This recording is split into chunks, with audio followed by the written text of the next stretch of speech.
Salam semua, kita bertemu lagi dalam reaction drama bersiri Dendam Seorang Madu episod ke-8. So jom kita tonton.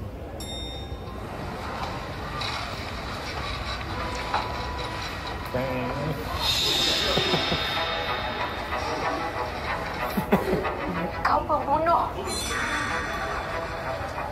Raina?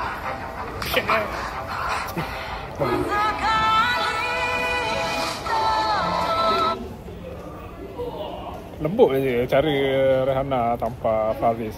Soalannya, adakah itu Rehana betul ke yang muncul di belakang Faris atau hanya halusinasi Faris saja selepas apa yang berlaku? Rumah terbakar ke apa? Itu Hanum yang terkejut bila Rehana hidup kembali. Rehana pun muncul kat belakang Faris tu macam Pontianak, macam hantu lah. Kalau korang tahu, Hana Delisa dia pernah berlakon sebagai Pontianak. Tajuk dia bukan Pontianak, Langsui. Tajuk dia Langsui. Jadi adalah ciri-ciri hantu pada Hana Delisa tu sebagai Rehana lah.